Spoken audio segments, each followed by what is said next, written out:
Black Uhuru. The original lineup of Black Uhuru was formed in 1974 and comprised of Derek, Ducky, Simpson, Garth Dennis and Don McCarlos. All three lived in Waterhouse, West Kingston. Ducky was known as Uhuru, which means freedom in Swahili, even before forming the band. Their debut single was a cover of Curtis Mayfield's "Romancing the Folk Song," recorded at Dynamic Studio and issued on the Top Cat label.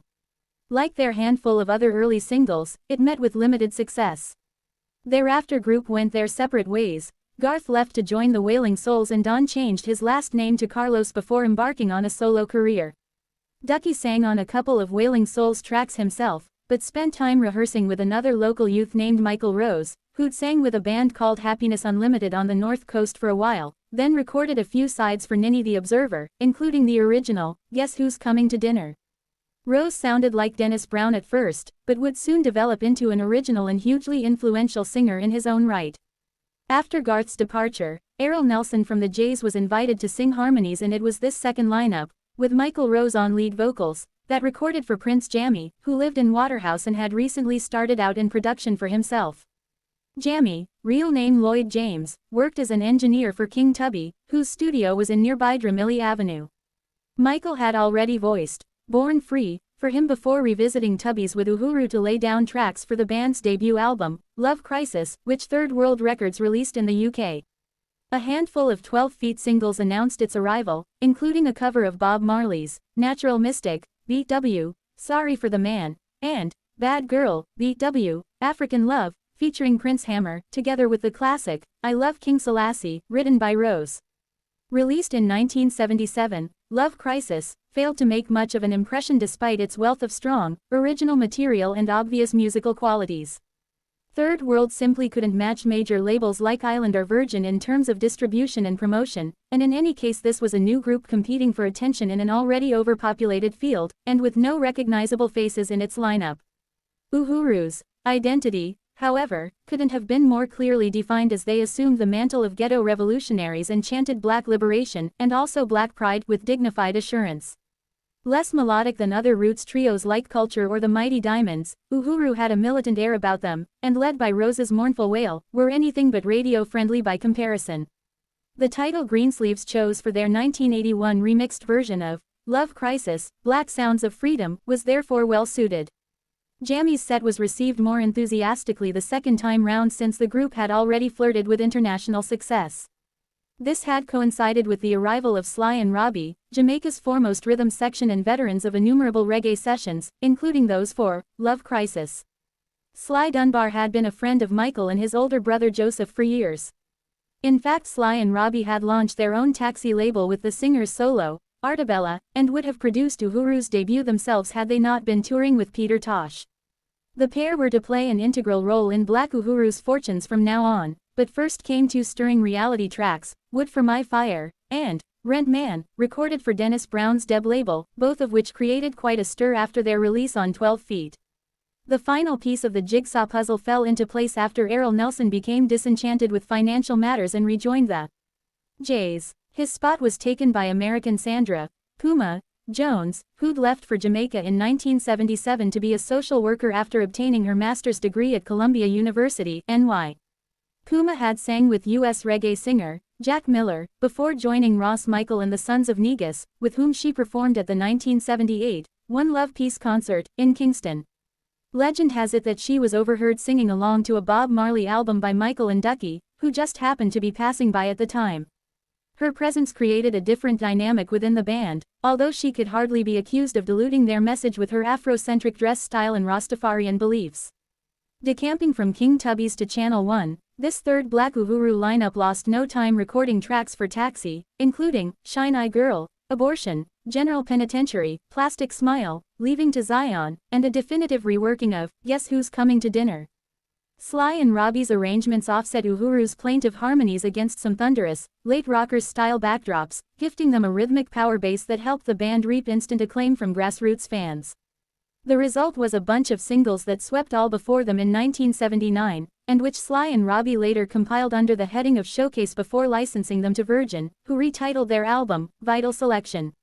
Virgin missed out on Black Uhuru's second album for Sly and Robbie, which the duo issued on Taxi shortly before signing with Chris Blackwell's Island Records in 1980.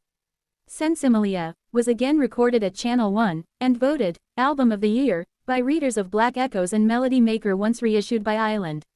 Propelled by Sly Dunbar's imaginative use of syn drums, tracks like Happiness, World is Africa, No Loafing, and Sensimilia introduced Uhuru's music to a global audience already familiar with Jamaican roots reggae acts like the Wailers, Burning Spear and Culture. That Uhuru were being widely tipped to take over Marley's international profile after his death in 1981 speaks volumes about their popularity at this stage of their career. The group's then current set, Red, was later nominated as one of the 25 best albums of all time by Rolling Stone magazine on the strength of tracks like Youth of Eglinton, Journey, Carbine, and the irresistible, spongy reggae.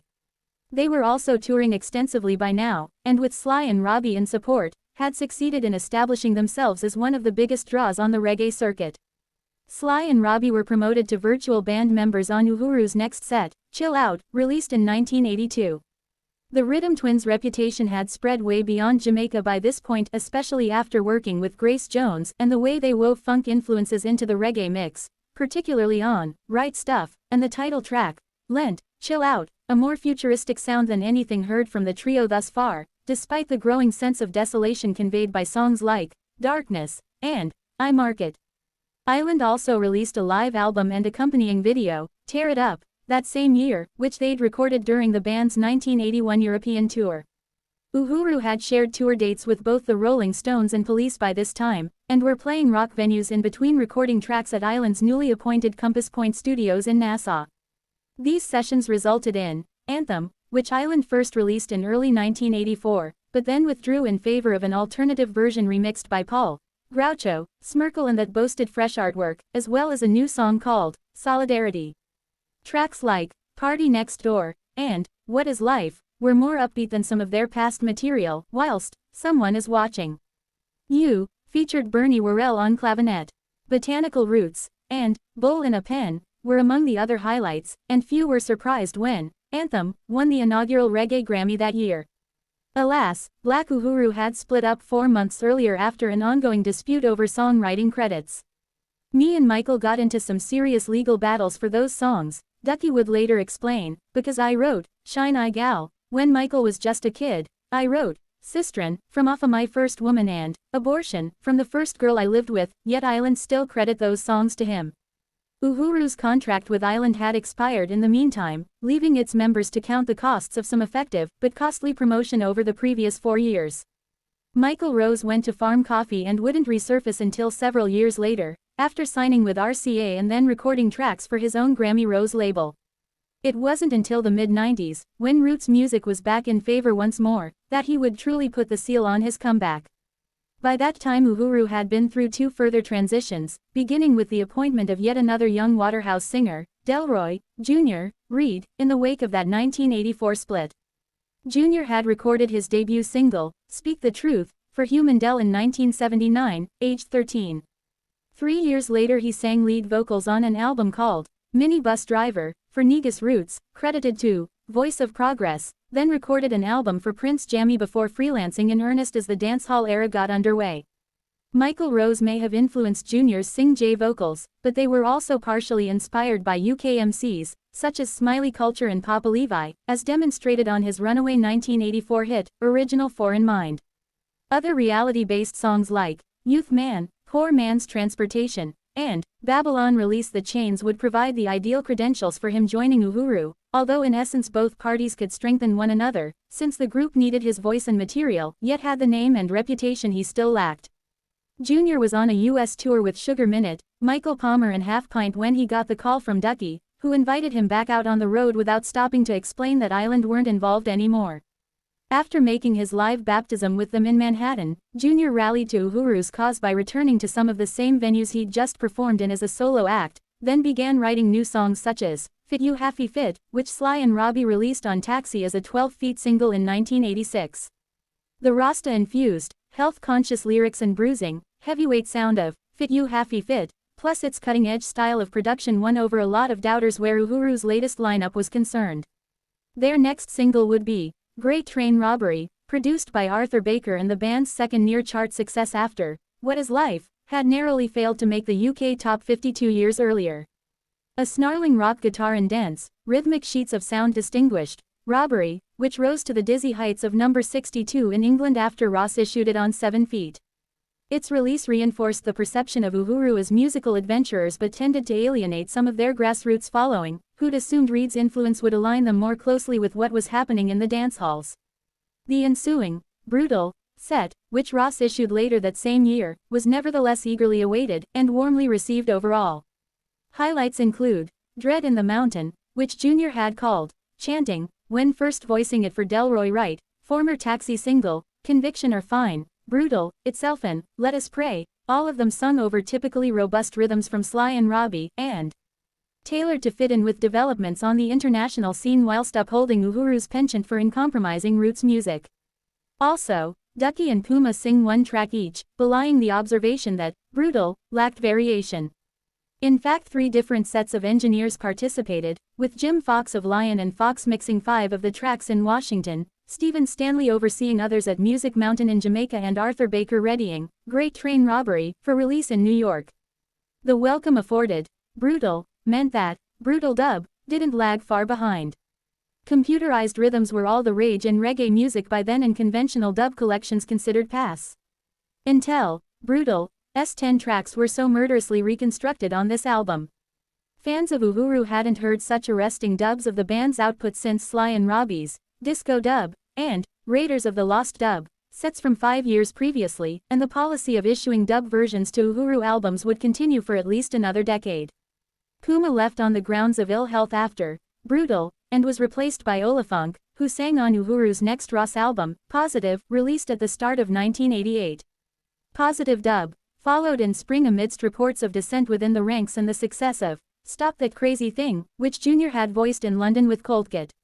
2 further albums, Live in New York and Love Dub, to which no corresponding vocals were found, resulted from this already revamped lineup, together with 2 songs Nah Get Rich and Switch, and Pain Pon the Poor Man's Bra, uncredited to Uhuru but released on Junior's newly inaugurated Junior label. Junior then signed with Big Life, and in between laying tracks for his next solo album, recorded a cover of the Rolling Stones' I'm Free, with the Soup Dragons, thus earning himself a top 5 hit in the UK during 1990, and an appearance on Top of the Pops.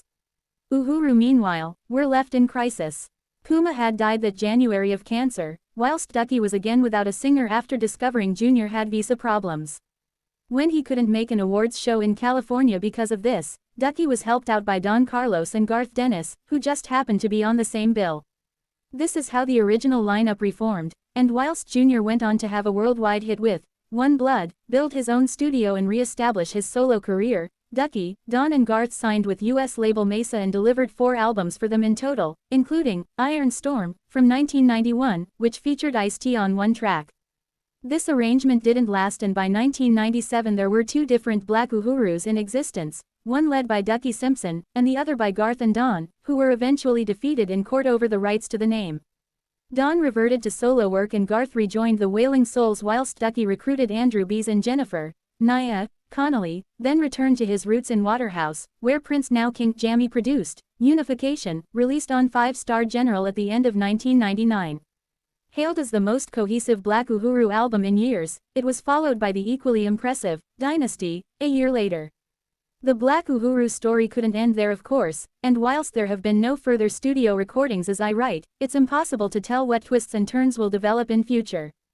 By way of illustration, Michael Rose rejoined Black Uhuru in the summer of 2004 and the band began touring with Sly and Robbie once more, thereby picking up where they'd left off 20 years earlier and sounding just as dangerous as ever.